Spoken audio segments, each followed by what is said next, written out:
First day, second destination of our adventure, we're going to Petra-Turumyu, where the original birthplace of Aphrodite, or it is called Rock of the Roman or Rock of the Greek. Petra-Turumyu or Rock of the Roman, this means that is Roman or Byzantine, as Byzantine referred to themselves as either Greeks or Romans until the 1820s. Also known as Aphrodite is a sea stock in Paphos, Cyprus. It is located off the shore along the main road from the Paphos to Limassol. The combination of the beauty of the area and its status in mythology as the birthplace of Aphrodite. This is become a very popular as one of the best tourist attraction in Paphos, Cyprus.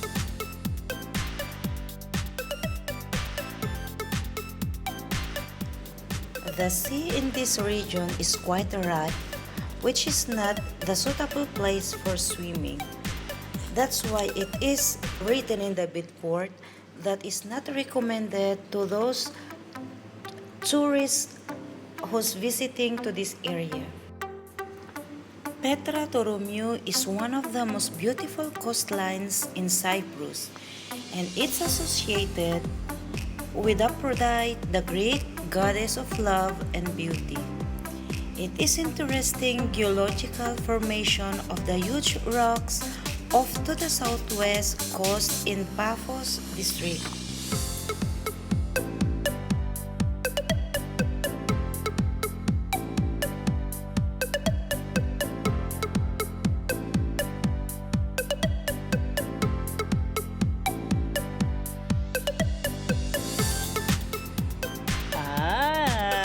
Erika and me is the best friend. And then,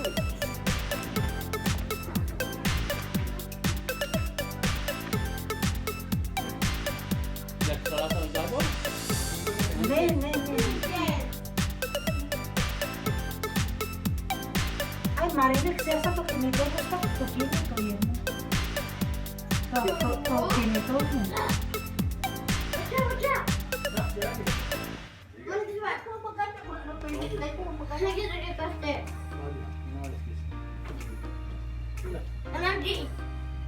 Hanapin mo.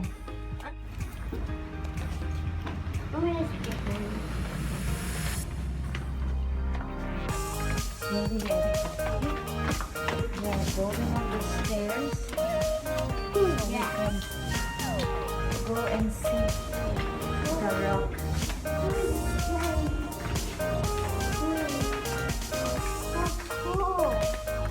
You know, Christian, the last time I came here, the last time we came here,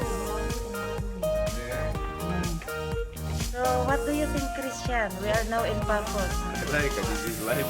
Ah, is good start, yeah, for today. Yes. Okay. We see. You want to chat? So this is a small fall, so we can go and pass through the sea.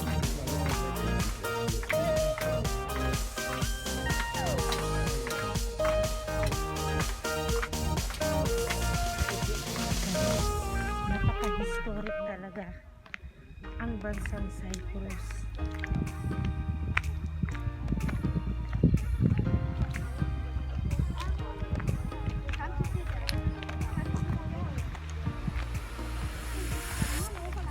Marina.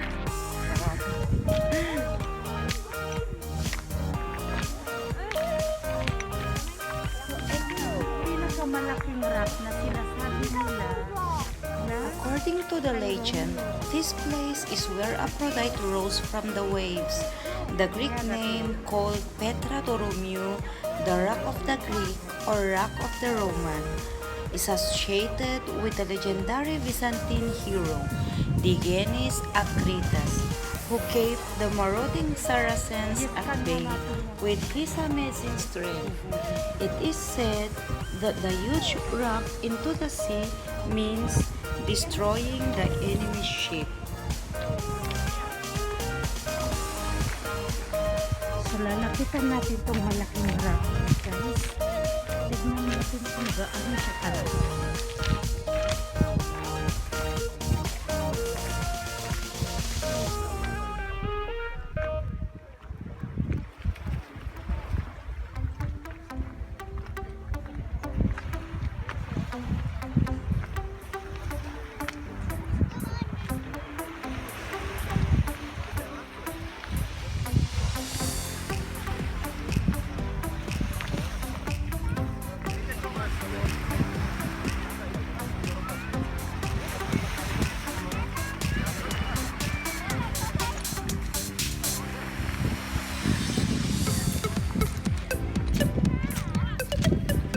Kahit na gaano kalayo kasi dito, dinadayo talaga siya ng mga turista. Init.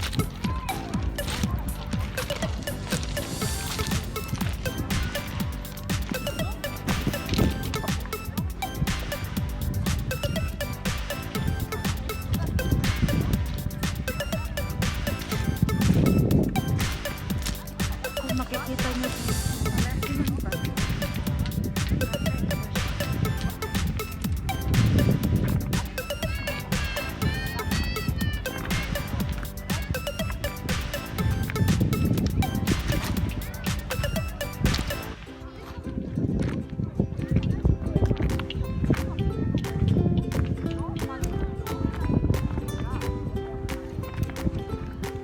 Dito siya talaga sa gitna.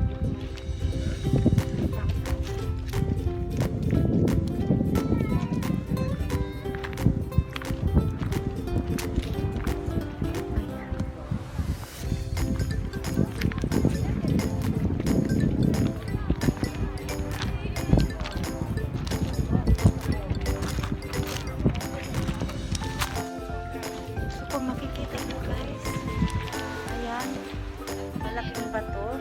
Ang daming mga turista na bumibisita. Kunti pangalan niya kasi Monday today, August 17.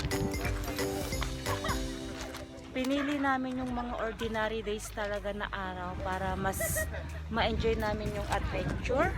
Mas ma-enjoy namin yung pamamasyal. Kasi kukunti lang ang tao kasi medyo delikado po na yung lagay ng cases namin dito sa Cyprus. Kaya at the same time, kung mag-enjoy man po kami, mas pinili namin na hindi weekend para less population, less risk. Ayan.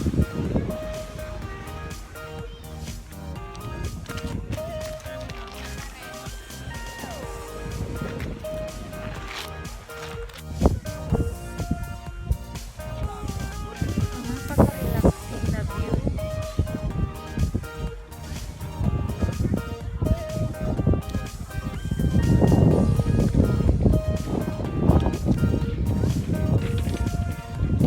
Hindi naman niya nagkatin kaya lang napaka-delikado guys.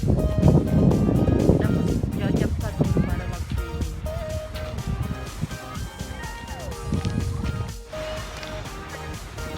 Ayan guys, oh. Ang ganda ng tanawin, ang ganda ng dagat. Maririnig mo talaga yung wave ng napaka-asul na kulay ng dagat guys. Ayan. Tapos, dito naman sa likuran ko, ayan yung malaking rock na dinadayo ng karamihan. Ano ba ang istorya sa likod ng